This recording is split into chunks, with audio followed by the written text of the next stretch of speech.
This is Business Talk. Your business, your success. Sponsored by Take Action Business Coaching. The opinions expressed are those of the participants and may not be the views of the staff, advertisers, and owners of the station. Advice given is not intended to replace that of your business advisor.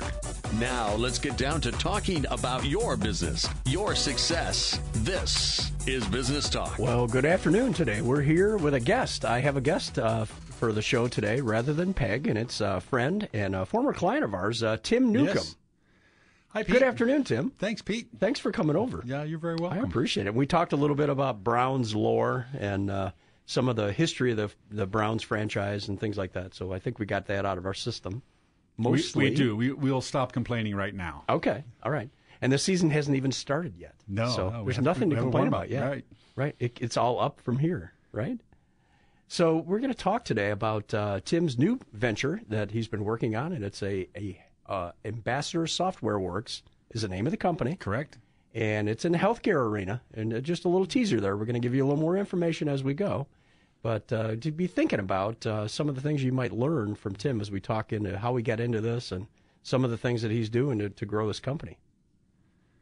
There is a lot of learning in there, a lot of undiscovered items that we had the good fortune to discover along the way. Yes, and for you business owners, which is our primary audience, you know all about that. So the first thing I'm going to do is talk a little bit about some good news. Now, we've got a bunch of things. U.S. oil drillers flood the world. That's the title of this article. And there's a chart. I love charts and graphs. Being a recovering engineer, Tim is as well, electrical, yes. Right? So we got a graph here that showed in 2004, U.S. net oil imports were about 13 million barrels a day. And we told the audience last week a barrel is what? 42 gallons, right? Remember that. And now it's down to 2. From 14 million a day to 2. I'll bet we have some trading partners that aren't happy about that. Yeah, probably. Yeah. And, and we couldn't be for some happy reason, about it's that. keeping our oil prices pretty low. And at the gas pump, relatively low. Because we're making a lot of it here. It's cool. Now, the next one, this is really interesting. This is about space, the SpaceX thing, where they launched a Tesla, and it's going to orbit around the sun. Now, what the heck? Will it report back? Does the GPS is it going to be work up talking there? to us? Oh, I would think. It'd be kind of cool it's to got watch to it rotate. I mean, the cool thing about this is a few years ago, it looked like NASA was like going the way of the dinosaur, going to go away, right? And what's going to happen to our space program? Well, these private companies are literally taking off with it, and they're doing it themselves. And by 2022, which is not that far away, it says this SLS rocket that they launched, a 200-foot launch system, will take 4 astronauts into orbit around the moon, and it will cost about $1 billion per launch. Some of the stuff is reusable. But $1 billion to put one of these babies That $1 billion up there. probably represents a discount from the way we used to do it. I imagine it is. Yeah. Yeah. And India's getting into the mix here. India sent a probe to Mars in 2014. I didn't have any idea they did that.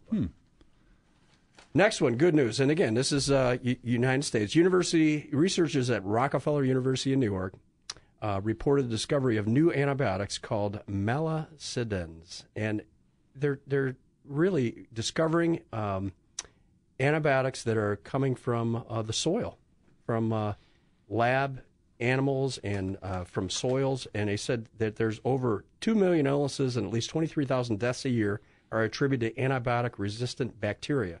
And they're discovering a lot of things that can be used to combat this thing. There's a local entrepreneur mining.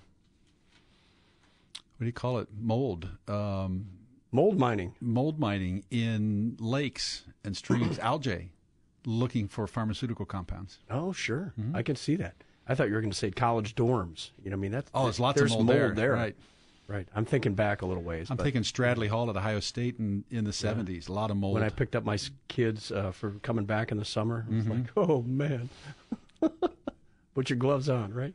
And your mask. Yes. It's either the cure for cancer or the cause of cancer, one of the two. So this is business talk, and a lot of times it's Peg and Pete, but I'm here with Tim Newcome, who is the president CEO of Ambassador Software Works. That's right. Here in Columbus, Ohio. Here in Columbus. And we're going to talk about his company, and we are business coaches. Peg and I and Michelle and Dawn, the 4 of us in our firm here in Columbus, work with a variety of companies to help them grow. Almost always we grow. And in a lot of other cases, there are specific things that business owners want to fix, or there are advantages things they want to take advantage of that they want to take advantage of. So let's talk a little bit about your company. Tim, your background is fascinating to me because as a chemical engineer, and now I'm a business coach and a radio host, you can change careers, right? You have really strayed, haven't you? You started out as an electrical engineer. Well, the thing Absolutely. is, I was one of those engineers that didn't look at his shoes when he talked to somebody else. So I got promoted to be in management, and that's really how I got into all this stuff, is that when you're in management, you know, especially in a union chemical facility, you don't get to touch anything, ever, or you get a grievance filed on you. So you've got to do things through people. Everything you do is by talking to someone else or sending an email or getting someone else to do the right thing the right way for the right reason, 24 hours a day, 7 days a week, and then bad things don't happen. So you're sort of statutorily prevented from diving into the bug dust. You weren't allowed to touch anything. Right, right. Which, you know, it's frustrating sometimes, right? You want to get in there and... But anyway, let's talk a little bit about your background. How did you decide to... What did you do when you got out of school? How did you start your first gig? Oh, it actually started way before school. Okay. So engineering is sort of a, how shall I say, it's a congenital issue I've got. My father was an engineer. My brothers and sisters are scientists and engineers. Perfect. My children have it too. And so it goes generation to generation. But when I was a kid, I was just fascinated with electronics. I can remember back, you know, being 7, 8 years old with batteries and switches and light bulbs and series and parallel and all that stuff. Yeah, okay. And I had this good fortune when I was maybe 10 or 11. I used to ride my bicycle back past this TV repair shop with this big pile of junked televisions. Yes. I was on my way to the lumber yard to get scraps of wood to build boats or something like that. Yeah. And after riding my bike past that from time to time, I finally worked up my courage to go in and ask the owner if I could go, you know, carve parts out of those chassis. Yeah. And he kind of laughed. He said, sure. And Yeah, it's a bunch of junk anyway, bunch right? of junk. I came back day after day after day. And he would quiz me. He said, do you know what that little part is? Oh, yeah, that's a capacitor. He says, do you know what those colors, those bands of colors are on those little parts? On the resistors, yeah, that's a color code. You know, black is 0 and brown is 1 and blah, blah, blah. And after about 2 weeks of me coming back day after, I couldn't get enough. So coming back day after day after day, he said, you know, would you consider having a job here? How old were you? 11. Oh, 11. I was 11. He said, you know, we have all these This is great. television chassis, and we cut the good parts out of them to repair other televisions. Sure. And They're then salvageable parts. salvageable parts, and then what's over in that pile over there So is you what we did unsolder salvage. them or whatever you did back then? Yeah, the flybacks and the yokes and the power transformers and the tube sockets and all kinds of stuff like that. Yeah, okay. So he said, you know, would you like to work here? I got to tell you, Pete, if someone walked in here with a briefcase with $1 million in unmarked 20s, it wouldn't be that good. Wow. It was amazing. So he became my mentor and sort of helped me, you know, help me get involved with electronics and learn more. And it was a great opportunity. Oh, that's fantastic. Yeah. And so when I got to Ohio State, I also was into sound systems and theater in high school. Okay. I went to Catholic Music. high school. Music, yes. And I went to Catholic school. Which high school did you go to? Alter High School in Alter? Kettering, Ohio. Okay, all right. So what's interesting about Catholic high schools is the public high school had this great auditorium, you know, theater with all the best lights and all the best sound equipment, all the best stuff. Right. Our Catholic school theater was like the gymnasium with a little proscenium arch in it. We had to build all of our own stuff. So when you build all your own opportunity, stuff, right? you learn a lot. Oh, yeah. And we used to go to the Mendelssohn surplus store in Dayton and shop around all the Okay. electronic junk and dream of what you could make out of that and buy stuff and put it together. Oh, cool. So by the time I got to Ohio State and studied electrical engineering, I would sit in class and discover the theory behind stuff I'd already discovered experimentally. Right. This is good. I would gasp. Oh, That's so why that cool, works, right? And my classmates would look at me like, "What is wrong with you, Newcome? You are a weirdo." Good.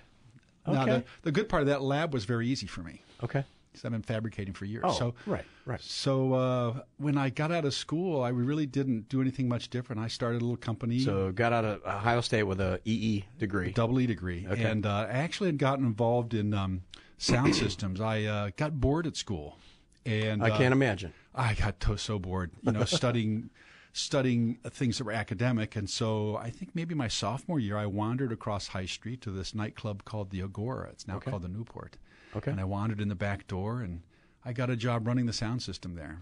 Oh, wow. And that's how I got In involved. college? In college, yeah. Okay. I rebuilt their whole sound system. The person who had been working on it went on tour and left, and they needed somebody. Yeah. And I rebuilt the system, and we had lots of acts come in. So you had some practical experience, very lots of it in college. Yes, in many areas. Okay. Mm-hmm. And then you started a business right out of college? Started, 6 months before I graduated from Ohio State. I kind of continued that theme and got into sound systems, and it was an interesting education. Unfortunately, I had no business education. I only had my electrical engineering. Right. Well, this happens a lot, where we have a technician, we call it. Yep. And you're a very good technician at some craft or some service or some product, but you really have never run a business, never hired a person, never managed anybody else. Yeah, although I had some prior experience with another company. We can talk about that maybe in a few minutes. Let's do it. Great.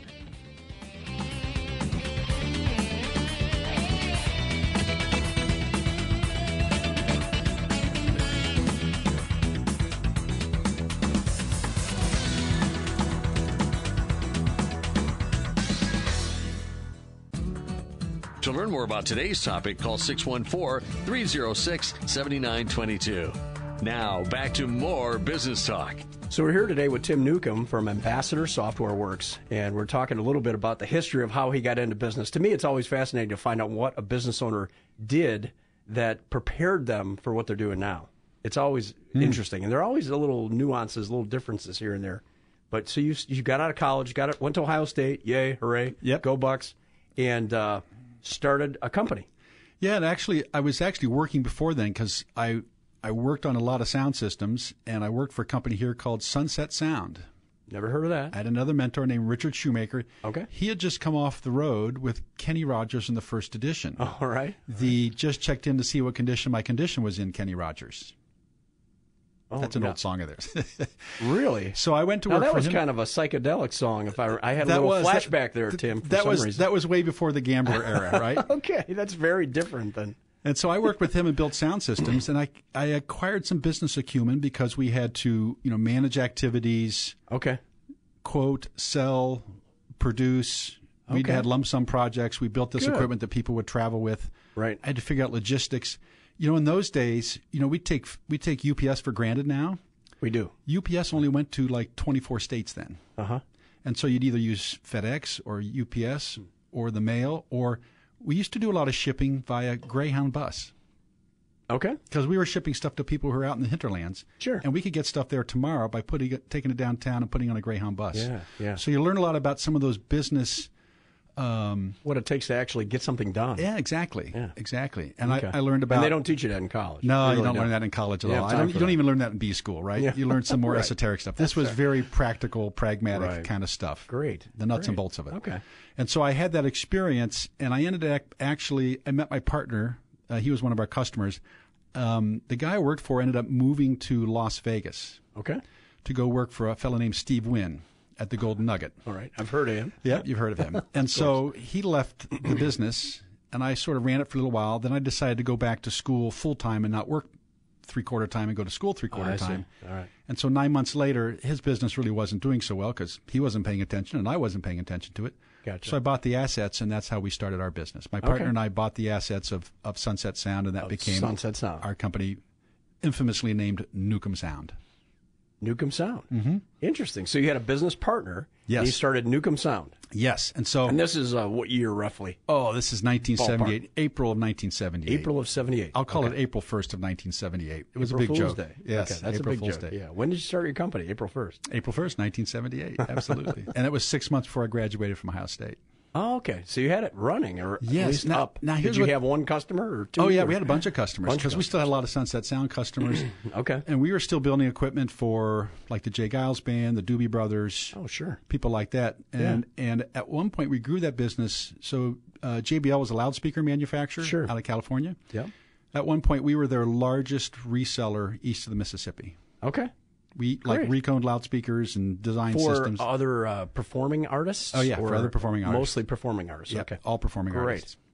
Well, and fun, though. It was an interesting time of life. And when I told my professors at Ohio State that I was starting a business, they recommended therapy. Because in those days, you're crazy, man. No one did that, right?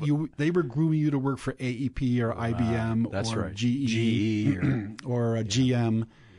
And you were a weirdo. And you know what? I think I may have resembled that remark. Yeah.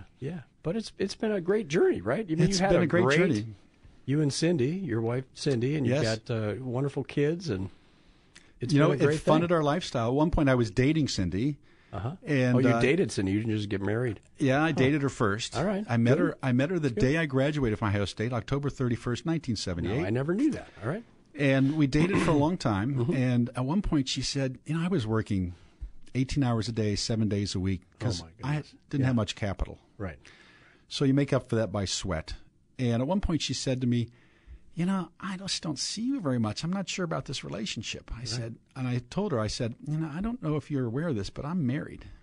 And she looked at me aghast. Said, I'm married to this business I started. Oh. At some point in time, this will fund my family and my house and my marriage and so forth. But right now, I'm all in. And so if you can live with that, great. But if you can't, I understand. Yeah. Gotcha. And she could. She could, and she did. Right. And the rest is history. It's been a fun journey. And, Fantastic. I don't think I would do very much different. Not much different. And Okay. she's been with me side by side. I mean, when you're a young entrepreneur and you have no cash and you're trying to make ends meet and make payroll, that stuff, You work as many hours as you have to work to get done what needs to get done, right? And I often look at other entrepreneurs, Mm-hmm. especially well-funded ones, and I wonder if they've ever slept in their car or eaten rice cakes and peanut butter for 30 days. For 30 days. Maybe not quite that long. We got really good at finding happy hours with free food. Uh-huh. Gotcha. Okay. Well, good. So there's some good lessons in there, right? And one of them is that you need to keep working and do what you need to do to get it to where you want it to go. And you had a dream or a vision, I'd call it, and you kept pushing. You have to be tenacious, and you also have to ignore people saying that you can't do this way. Well, and correct me if I'm wrong. However, I would bet that there were more than 50% of the people around you that said you're crazy, or this is not a good idea. 50% is a low estimate, Pete. Yeah, it's a whole lot more than that. A whole lot more than that. Right. So imagine trying to get bank financing. Oh, my. Yeah, right. What do you guys do? We build sound systems for rock and roll bands. And these are highly technical systems. This is not but complex stuff. They right? think you're a flake. This isn't inventory it's a rock full of and roll thing. It's rock and roll. Yeah, that's no good. It was intense. Very, very technical, very demanding. Yep. You really had to have it together. I mean, you were meeting a lot of commitments for people putting on performances. Sure. It was intense. This is Business Talk with Tim Newcome from Ambassador Software Works. We're talking about how he got into the business, and it's pretty interesting. But so you had Newcome Sound. Mm-hmm. It was Newcome Sound. Correct. Which became Newcome Electronics at some point. It did. And what happened? Did the market shift or not quite as much rock and roll? And so we were doing touring, and then we started doing fixed installs, churches, auditoriums, theaters, nightclubs, recording studios. Right. And so all of the technology being developed in audio was being done by people who were touring. Okay. And so we brought those techniques back to the fixed installation environment. So we started doing a lot more work. So they weren't as highly developed as the folks that were out using this stuff on the road. They were way behind, way behind all the traditional sense, sound system installers and contractors. Right.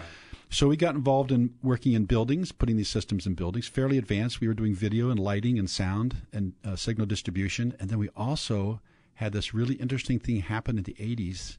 Somebody asked us, a guy named Joe Oceans, who worked at Ohio State, sponsored computer camps for kids in the summer. Yeah. He was teaching people to use this new interesting business tool called the IBM Personal Computer. Uh-huh. And so he got in touch with us to do audio and video, specifically so he could put any computer up on the video screen. Okay. And he said, by the way, we're trying to network these computers together. The computer guys don't know anything about it. Electricians don't know anything about it. Do you? Yeah. I said, no, but I'll study it. Out. And if, I'll quote that, and if it doesn't work, just don't pay us for that part of the project. Perfect. And it took off. Right. And so that's how we sort of transitioned from being sound-oriented. We built a huge telecommunications data business out of that. Systems to be able to communicate, connect multiple computers together. Exactly. Exactly. Very, very shortly thereafter, I think one of our first big projects was with Owens Corning Fiberglass at their tech center in Granville. Sure. We built an entire optical fiber network for them to connect all those buildings together there. And this is early. This is the late 80s. Right. A long time ago. Okay. And people didn't understand it. So I started researching how to build computer networks, and I couldn't find much information. and it was really difficult to sort it out. And I figured if it's so difficult to learn about this must be a great opportunity. Absolutely. Because other people can't do it. There aren't many people doing it, right? Exactly. And Perfect oddly enough, some of the techniques for signal transmission and isolation and signaling and a lot of things used in computer networking were very similar to some techniques we used in audio. Of course. So same ideas, right? Same ideas. So I tinkered and figured it out, and we were way ahead. Okay, great. So the company grew, right? Company grew, leaps and bounds. Right. And how did that lead into Ambassador? Oh, well, there's another step along the way. Are you ready for that one? Yeah, you ready? Yeah, so part of managing the business was being able to manage your activity. And so we ended up building a tool to help us manage our activity. It did a couple things, helped us quote systems and then keep track of our project costs and keep track of our activity. So if you made a commitment to a customer... Hourly labor was a big cost driver for you. Yes, big cost driver, and we were doing lump sum projects. So I would tell you, hey, that project's going to cost you $12.98. Right. I was determined to bring that in under cost or even improve my cost. Right.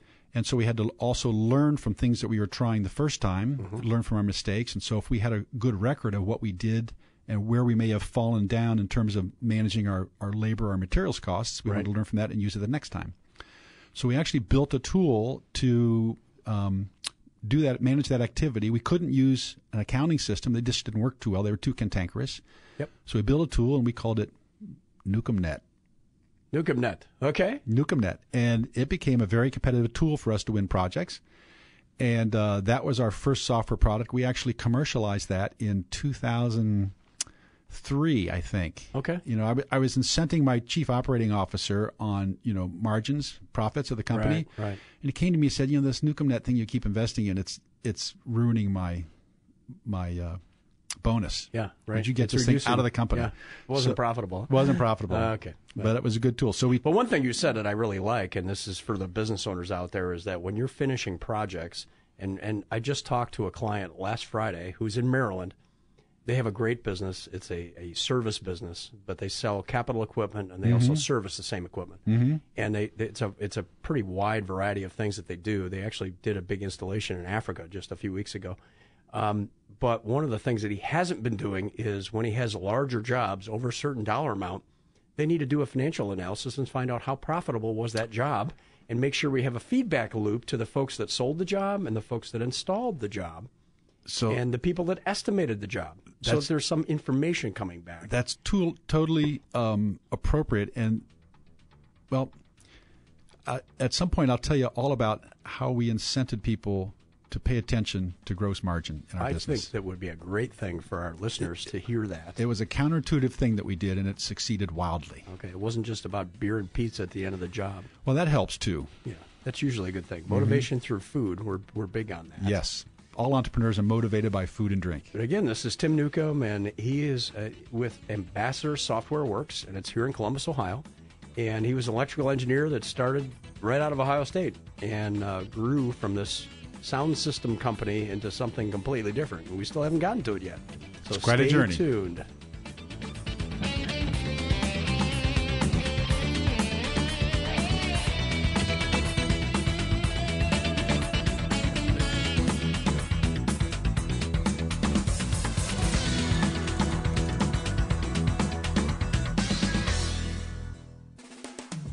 Could your business use some help? Call 614-306-7922 to schedule your coaching session. 614-306-7922. Now, here's more business talk. So I'm talking today with Tim Newcombe from Ambassador Software, and we've got into talking about promoting and encouraging our employees to finish jobs on a timely basis. If we have a $100,000 project and we allotted $50,000 of that to the cost of installing this equipment and starting it up, if they can do it for $45,000, well, let's incentivize these folks to get it done quickly. Yes. Because it's good for them, good for the business, good for everybody, good for the customer too. Yes. You're generally getting it done on time. When you do it under, you're taking care of things a little quicker than you thought. Well, and every once in a while you have a project where they'll reward you if you get done early. Right, of course. And even if they don't financially reward you, if you get done early, they're usually smiling. If, hey, here's the keys, here's how it works, train them, and you're out of there a day early. Correct. They're usually they're more likely to recommend you for someone else. They're anxious to talk to you about their next project. Now, my client I talked to last Friday, again in Maryland, and he's got this very profitable and fairly large distribution business and service business. I use the example of one of our intermittent clients that we have up in Loudonville. It's an Amish gentleman, Joseph, who I was there about 2 years ago, the last time I met with him, and I happened to be there the day they were doing their financial review of their closed projects. And they have a folder. Of course, it's all paper, right? There's no computer there.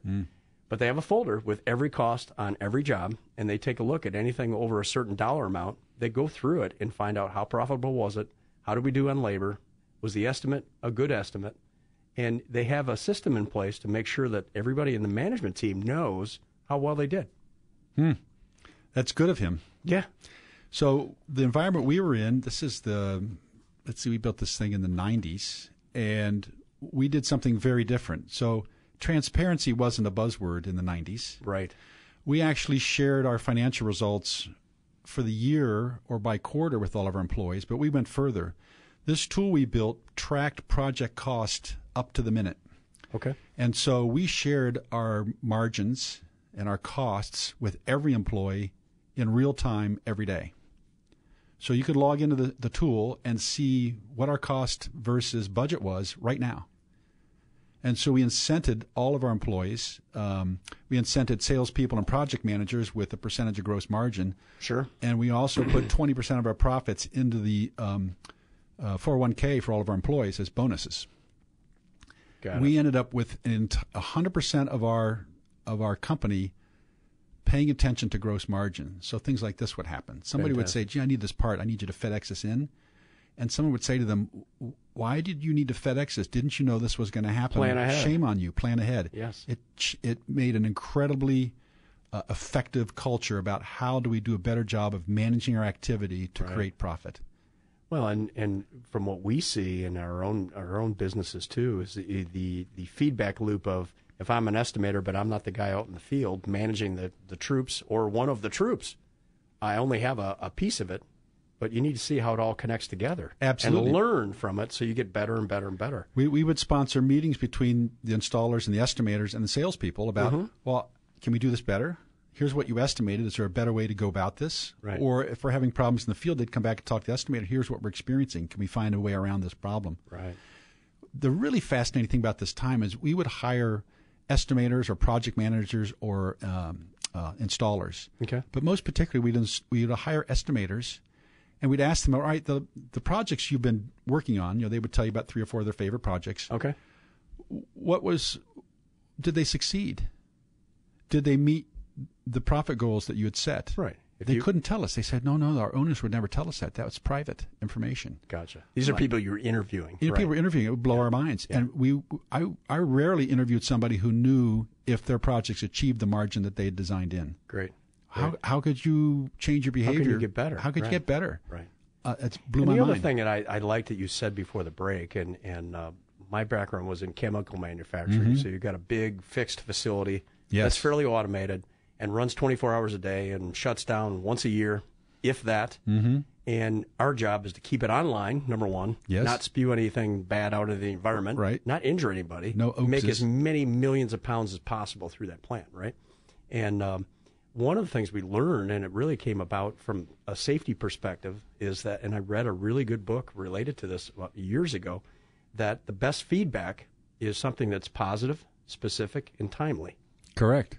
And if you have a good result on a project, for example, that just finished yesterday, if you can let everybody know involved, you're a lot more likely to get that good performance repeated on the next project if you let them know right away and why it's important. It doesn't work if you tell them 6 months from now that they succeeded. The feedback or the reward for the behavior or the there's the negative side of that too, which is we failed. That feedback needs to occur immediately after the behavior for it to be effective. Right. And what's interesting is we would end big projects and have a party and discuss the results. We would also do it several steps during the project. Are we on track? Are we making it? Are we going to get there? Right. And when you do that, actually, it's more likely you're going to have a celebration at the end of the project if you keep a handle on it as you go. As you go, exactly. We spend 50% of the money. Are we really 50% complete? Exactly. Okay. And that's basic project management. But Sure. in the 90s, a lot of people in our business didn't do that. And I always am baffled by why business owners wouldn't share their financial results with their employees, Right. who are the people who have the greatest impact on cost. Right. That blew my mind. I couldn't understand. Well, I I think one thing you did that was very positive is that if you share some of the reward for doing a more productive job with the folks, they're more likely to do it, right? I mean, if it's a win-win, it makes sense. So think of this idea. How many millionaires do you suppose Leslie Wexner produced or created in Franklin County? A bunch. Hundreds? Tens? Hundreds? Dozens? Yeah. I think he couldn't be happier. It worked for him. Right. I like that theory. That works for me, right. too. Yeah. I felt it's the abundance. same way. It's abundance. It's right? abundance for everybody. If we do well, we'll keep the customer, we'll make money on the project, and there'll be a little more in your 401k. Yes. And they're going to recommend us to other people, and you'll always have a job if you do it well, right? All those millionaires made him a billionaire Right. and beyond. Cool. Okay, so that's a little bit about your old company. Then what happened to get you going into this ambassador software? So the product that we built, the software that we wrote, we actually commercialized that. Okay. I'd never done that before. I didn't know anything about software. I'm, a hardware guy. Uh-huh. And so we built that as a separate business. The good news was I was intimate with the pain of the target customer. Okay. Because it was me. And so we created that as a product. It started out as client-server software that run on your PC and stuff. And then in 2003, there was this company called Salesforce.com. Oh, yeah, sure. And they had a hosted product. They called it ASP.NET at that point, but it's what we now know as SaaS products. Okay. So like, Orbitz or Base or Salesforce.com or something like that. And so we followed that model and built this just great tool around field service management, managing technical activity. Right. So if I've got a company that has 20 technicians and 10 different trucks all over the city. Yes. And the big thing was since you were able to enter your activities in real time, so we noticed that our trials, we had a 2-week free trial. We noticed they would spike the 2 or 3 days following the month. Our trial participants would go up tenfold. Why is that? Because the owners of the business are in pain trying to recoup all the revenue that they can't remember and no one wrote down the month prior. Oh, my. Getting your bills out the door at the end of the month is an excruciatingly painful process. We turned this into so that all the technicians would record their time. Right. You'd create work tickets and people would record their time against them. At the end of the month, you'd push a button. In fact, why wait to the end of the month? Right. Why not do your billing daily or weekly? Yeah. When the work is complete and you can send an invoice, the sooner the better. And you can substantiate the invoice. Absolutely. You have a list of exactly what you did and what Who time was they on got the there, job who was and on the when they were job, there. what parts they used, what tools they used. It was really easy. You didn't have to go fabricate anything and try to justify your existence. So what it ended up doing is taking 45 to 60 days out of people's dollar days outstanding. Oh, my goodness. That's big money. If I give you 2 months' worth of money back, that's a big hit. Even if your business only sells, let's say, $10,000 a day.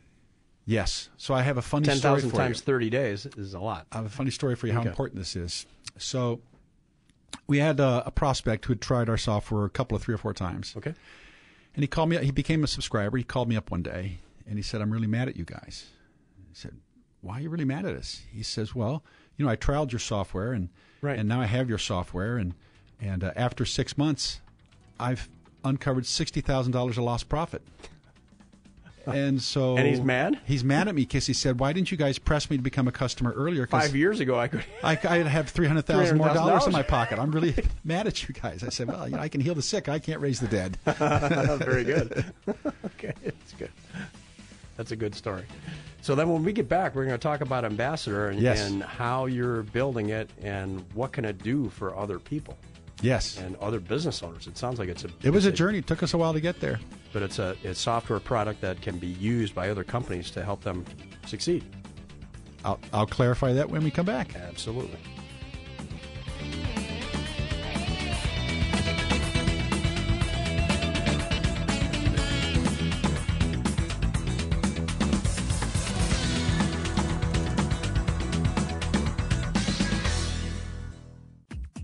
To learn more about today's topic, call 614-306-7922. Now, back to more business talk. So we're talking today with Tim Newcome from Ambassador Software.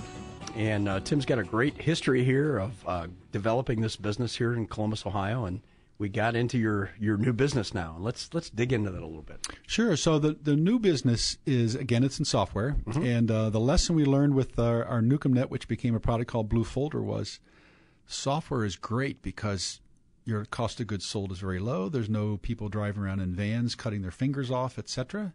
Right. You have no inventory. You've got a big development cost to get to where you have a product. Yeah, that's pretty. It's dwarfed. Yeah, it's that cost is dwarfed by the savings of no inventory, no accounts receivable, no overhead, not much office space. And so we'd sold that business in 2012 to Quest Software in Los Angeles, California. 6 months later, it became part of Dell Software. Okay.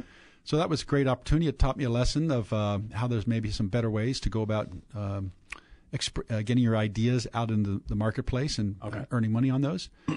So I took about a year off after that sale. It was good for all of our shareholders. It's the first time we'd ever started a business where we used other people's money. We had shareholders and a couple of rounds of financing, and everybody got a nice return on their investment. Oh, great. And that opened up a whole world to me. All my prior businesses have been sort of bootstrapped. Self-funded. Yeah, sure. And so that was an eye-opener, and I thought I could do that again. So I took about a year to kind of look around for some properties to invest in. I had a number of near misses, but we ended up licensing some intellectual property of the Ohio State University that they developed at the Wexner Medical Center. Great. And that was an interesting experience. I'd never negotiated for licensing. I had the good fortune to meet my current co-founder, Clayton Daly, and he is a brilliant guy and a great complement to my skills. He was local at the time. Right now he lives in Chicago. Okay. He's a Cincinnati boy, Eagle Scout. Went to Carnegie Mellon and then got his MBA at Fisher College of Business. Okay. And he actually wrote the grant proposals that started what is now Rev 1 Ventures. Okay. So a really sharp guy. We're very complementary people. We have complementary skill sets. All right. So for example, he creates content.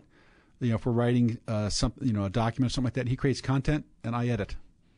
He cranks it. I labor over trying to do that. I'm just sticking on this for a minute here because a lot of our listeners may have business partners. I do. And Peg and I have complementary skills. Yes. I haven't been always this lucky in choosing business partners. Of course not. Mm-hmm. Right. Yeah. A lot of partnerships, the vast majority of them, well over 50% fail. In fact, when I met his mother, I said, I wish I'd met your son 20 years ago. Wow. So what's the top 2 or 3 tips you would give someone who's going into business and thinking about a partnership? Biggest one is both you need to put your egos aside. Okay. There's a lot to be accomplished if you can get your ego out of the way. And the other is those complementary skills and being able to define, who does what. And try not to interfere with what the other person does really well.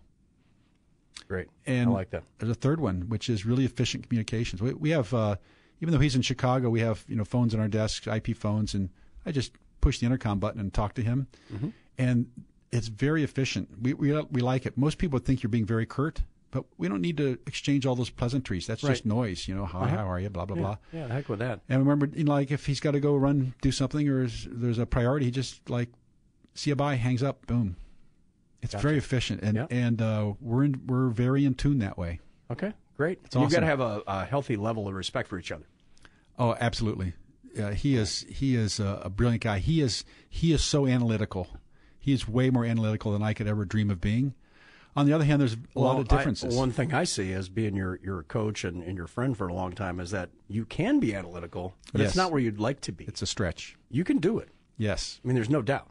I can. Okay. On the other hand, we had a scenario once where he was trying to get a hold of somebody with emails and texts and stuff like that and leaving voicemails. Said, this guy's never going to call me back. I said, well, let's just go to his office and ambush him. Yeah. He said, well, you can't do that, can you? Yes, you can, and it worked. There's no rule. He was flabbergasted, right? So I have other skills. You got to shake it up, right? Exactly. Yeah, you think outside the box. Mm-hmm. Like, have we tried to visit him? No. Okay. Let's just get in the car. Do a drop-by. Right. Great. Okay. So good. So what else advice would you give business owners as they're thinking about their venture and how to get it up and off the ground? Well, actually, I have a great piece of advice I wanted to talk about today. It has nothing to do with them getting their venture off the ground. Okay. It's to take some time for themselves and their families. Balance. You know, it's interesting. I've always liked long vacations. I work hard and I play hard. Okay. But when I turned a significant decade integer multiple birthday, I decided... We're not going to talk about that. Yeah, Alan's laughing. Our producer, Alan, is laughing. Is laughing? All right. At my description of my birthday. Why are you laughing? Yeah.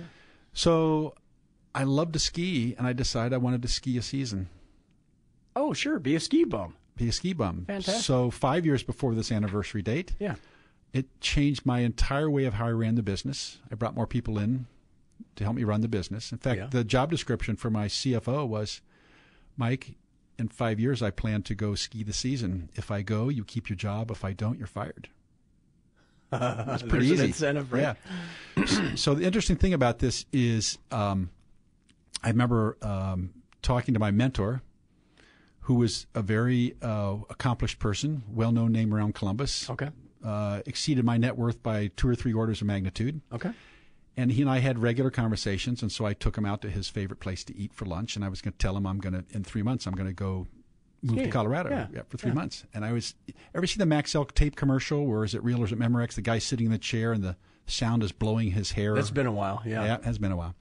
I was expecting to get that reaction out of him, like, he was just going to rip me a new one because I was taking my eye off the ball. And when I told him what I was doing, he looked at me in sort of awe, and he said, I wish I'd done that when I was your age. Ah, there you go. So what's interesting about that is the company grew. When I returned from that sabbatical, we experienced our greatest growth rate ever in the history of the company. So some people call that recreation. I had a different thing of calling that. That's called recreation. Right. So my greatest business advice for anyone is to take some time. Take a break. Take a break. Well, the other thing you said when we met a few days ago and talked a little bit about a whole variety of things is that you don't have to be the project manager of the world. If you're extremely busy all the time, it's because you choose to do that. Correct. It also means the world is not making you do that. And you've made yourself not open to new thinking. Some people stay busy too. A new business is anxiety provoking, and a lot of things are very ambiguous, and it's easy to be uncomfortable or discomfortable with that. And people, as a result, sometimes make themselves very busy so they can sort of retreat from being anxious or the ambiguity of decision making. You got to stick your head in the lion's mouth, and you need to quiet time, and you need personal reflection time to be able to think those things through and take appropriate action and succeed. Otherwise, you're just ignoring the problem, and it's going to bite you. It's going to bite you hard. Now, this is Business Talk with Pete and Tim Newcome, who is the president of Ambassador Software here in Columbus. So we're talking a little bit about the history of his company and some advice about getting your business running, or maybe tripling or quadrupling the size of your business. And Peg and I were out in San Diego, Coronado Island. Beautiful place. Well, it's a peninsula. It's not actually an island, but really cool place. Sun-dappled. And they have sun. Yeah, it is sun-dappled. Unlike Ohio some days, although I love Ohio. And some of the advice that we heard, and Darren Hardy was one of the guys that talked about this. He's the publisher of Success Magazine, and he talked for a while about distractions and how we can get addicted to the treadmill that we're on, and that you really need to choose to pick a couple things that are really important to you. It could be your family. It could be your family and your piece of the business that you really adore or that is your specialty, and work on those and try to push everything else out. So one of the learnings on the ski lift as I went from bottom to top on that sabbatical was that daydreaming is a highly underappreciated and underrated business activity. Okay. It's necessary for success. So daydreaming. Daydreaming. It's great. There you go. I highly recommend it. Put it in your calendar. I engage in it often. Yes, you sometimes have to set time aside just to go. When you think about creative thinking, and it's the same thing for business thinking, people are always talking about getting outside the box, thinking outside the box. Okay. You have to empty the box first. And tip it over and dump a lot of that stuff out. Tip it Only over, put dump back it out. in what is really important to you. Exactly. The big rocks. Right. And the things that are things that you love. That's the other thing, that as a business owner, you should be able to choose to do the things you really like. Yes. And you tend to be better at those. Yes. Okay, good. Good advice. What else if you met someone and you were their mentor and they were starting their business up and maybe hiring those first 2 or 3 employees, or what would you give to them as advice? So finding out if someone's compatible with you is really important. So I talk to people about their creative styles and their performance style. That's really important to me. Okay, how they solve problems, how they interact with others. And I ask them questions about how they solve problems in real time. I don't let them tell me how they would solve a problem. I make them describe a problem they solved. And you fall apart really fast. You know those interview techniques. Mm-hmm. But there's something that I've learned over and over again until now I finally understand how it works. Sometimes when you ask somebody why they left, they'll talk about some negative experiences they were having at the place they were, or they tell you about stuff they would never do as an employee. Yeah. At that moment, they are telegraphing to you exactly what they're going to do to you when they come into your employ. Uh-huh. It's scary. Yeah. And I've found it to be true. Listen carefully. Listen carefully. And the other thing that you said that I just want to say it out loud again is that when you're interviewing employees, potential employees, you want to talk to them and ask them open-ended questions. Yes. And have them tell you stories. That's the ideal interview, is to get the person across the table from you to tell as many stories about their work life as humanly possible. And you're going to learn about them. The other thing I learn about is I always have them talk to the receptionist.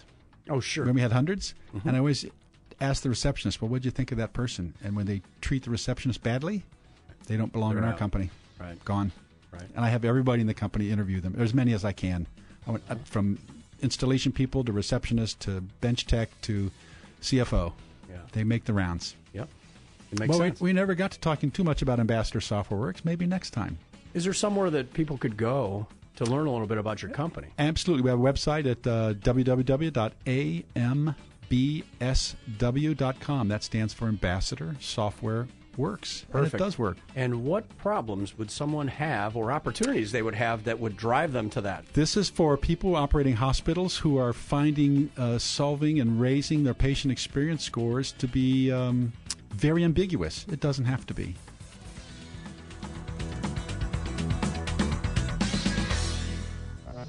This has been Business Talk, your business, your success. Sponsored by Take Action Business Coaching. The opinions expressed were those of the participants and may not be the views of the staff, advertisers, and owners of the station. Advice given was not intended to replace that of your business advisor. For more information about the topics discussed today, call 614-306-7922. 614-306-7922. Tune in next week at this time for more Business Talk, your business, your success.